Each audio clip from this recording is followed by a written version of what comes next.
చరిత్రలో మరో సరికొత్త అధ్యయనం మొదలైంది.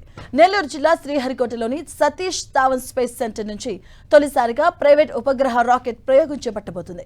ఇవాళ ఉదయం 11:30 విక్రమ్-1 అనే ప్రైవేట్ ఉపగ్రహ రాకెట్ ని ఇస్రో శాస్త్రవేత్తలు నింగిలోకి పంపించబోతున్నారు. ఇస్రో చరిత్రలో ఇది తొలి ప్రైవేట్ ఉపగ్రహ రాకెట్ ప్రయోగం. హైదరాబాద్ కు చెందిన స్కై రూట్ ఏరోస్పేస్ అనే ప్రైవేటు సంస్థ ఆధ్వర్యంలో ఈ రాకెట్ రూపొందించారు. దీనిని విక్రమ్-1 ద్వారా కక్షలోకి ప్రవేశపెట్టబోతున్నారు. దీని ద్వారా మిషన్ ఎంబ్రెస్ అనే ప్రత్యేక పేలోడ్ మరో 3 చిన్న ఉపగ్రహాలు ఆర్బిట్ లోకి ప్రవేశించబోతున్నాయి. కాస్మోస్ స్పేస్ సంస్థ సాంకేతికతతో అభివృద్ధి చేసిన పేలోడ్ కక్షలో స్టాఫ్ రోబోటిక్ క్యాప్చర్ అనే సాంకేతికతను ప్రదర్శిస్తుందని శాస్త్రవేత్తలు చెబుతున్నారు. అంతరిక్షంలో పేరుకుపోయిన శిథిలాలను గుర్తించి తొలగించడమే ఈ పేలోడ్ లక్ష్యం. పనిచేయని ఉపగ్రహాలను సురక్షితంగా పట్టుకుని కక్ష నుంచి తొలగించే సామర్థ్యం ఉంది. ది మిషన్ ఆగమన్ అనే పేరుతో విక్రమ్-1 రాకెట్ ను ప్రయోగించబోతున్నారు ఇస్రో శాస్త్రవేత్తలు.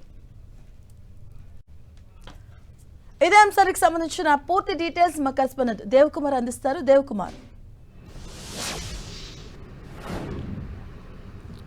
మాధవి, ఈరోజు శ్రీహరికోటలోని ఇస్రో ఒక సరికొత్త అధ్యాయానికి నాంది పలకనుంది. అంటే ఇప్పటి వరకు కూడా మనకు సంబంధించిన రాకెట్లన్నింటినీ కూడా ఇస్రోనే ప్రయోగించేది. అయితే ఈరోజు తొలిసారిగా ఒక ప్రైవేట్ సంస్థ ప్రైవేట్ రాకెట్ను ఈరోజు ఇస్రో సహకారంతో ప్రయోగించనుంది. అయితే ఈ రాకెట్ను హైదరాబాద్కు సంబంధించిన స్కై రూట్ అనే ప్రైవేట్ సంస్థ అంతరిక్ష సంస్థ దీన్ని ఈ రాకెట్ను రూపొందించడం జరిగింది. ఈ రాకెట్ ప్రయోగము ఈరోజు 11:30 ఈ రాకెట్ ప్రయోగము షార్ నుంచి ఈ ప్రయోగం జరగనుంది. అయితే దీనికి సంబంధించిన కౌంట్ డౌన్ కూడా ఈరోజు ఉదయం 6 గంటలకు ప్రారంభమైంది.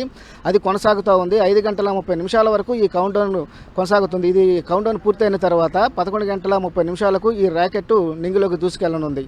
అయితే ఈ రాకెట్ ద్వారా మొత్తం 350 కిలోల బరువున్న ఒక ఎంబ్రేస్ అనే పేలోడు, అదేవిధంగా మరో 3 ఉపగ్రహాలను నింగిలోకి కక్షలోకి పంపించనున్నారు. ఈ మొత్తం ఇది రాకెట్ నింగి నుంచి బయలుదేరిన తర్వాత భూమికి 450 కిలోమీటర్ల ఎత్తులో లియో ఆర్బిట్లోకి ఈ ఉపగ్రహాలన్నింటినీ కూడా కక్షలోకి ప్రవేశపెట్టనున్నారు ఇస్రో శాస్త్రవేత్తలు. అయితే దీంట్లో ప్రత్యేకంగా మనం చెప్పుకోవాల్సింది ఎంబ్రేస్ పేలోడ్ గురించి చెప్పుకోవాలి.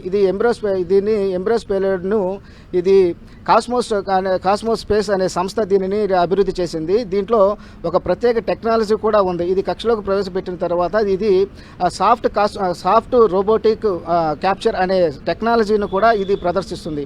అయితే ఈ పేలోడ్ యొక్క ముఖ్య లక్ష్యం ఏంటంటే అంతరిక్షంలో పేరుకుపోయిన వ్యర్థాలను శిథిలాలను గుర్తించడం, వాటిని తొలగించడం, అదేవిధంగా క్రియారహితంగా ఏదైతే ఉపగ్రహాలు ఉంటాయో వాటన్నిటిని కూడా కక్ష నుంచి తొలగించడము, వాటిని సురక్షితంగా కిందికి పంపించడం, ఈ ప్రయోజనాలు అయితే ఈ పేలోడ్ వల్ల ఉన్నాయి. అయితే మొత్తానికి ఈ ప్రయోగము మొత్తం 4 దశల్లో జరుగుతుంది. మొదటి 3 దశలు కూడా ఘన ఇంధనం ఉంటుంది. అదేవిధంగా 4వ దశలో ద్రవ ఇంధనం ఉంటుంది. ఇది ప్రతి దశ కూడా 80 నుంచి 100 సెకండ్ల పాటు ఈ మండుతుంది.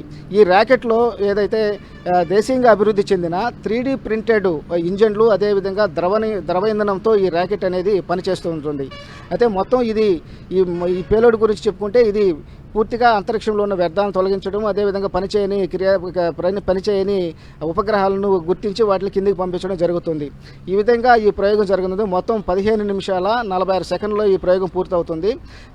ఈ విధంగా ఈ ప్రయోగాన్ని డిజైన్ చేశారు ఈ స్కై రూట్ శాస్త్రవేత్తలు, అదేవిధంగా ఇస్రో శాస్త్రవేత్తలు. అయితే ఈ ప్రయోగాన్ని చూసేందుకు మంత్రి నారా లోకేష్ కూడా ఈ ప్రయోగం చూసేందుకు షార్కి రానున్నారు. 9:20 ఆయన శ్రీ సిటీకి హెలిప్యాడ్లో చేరుకుంటారు. చేరుకున్న తర్వాత అక్కడి నుంచి ఆయన 10:20 శ్రీహరికోటకు చేరుకోవడం జరుగుతుంది. అక్కడ ఆయన 12:30 వరకు అక్కడే ఉండి ఈ ప్రయోగాన్ని చూడడం జరుగుతుంది.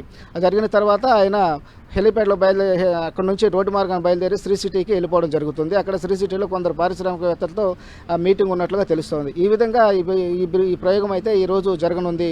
దీంతో ఇక్కడ అంటే వాణిజ్య ప్రయోగాలను మరింత ముందుకు తీసుకెళ్లే క్రమంలోనే ఈ ప్రయోగం జరగనున్నట్లుగా తెలుస్తోంది. Madhavi. Right, thank you Devakumar.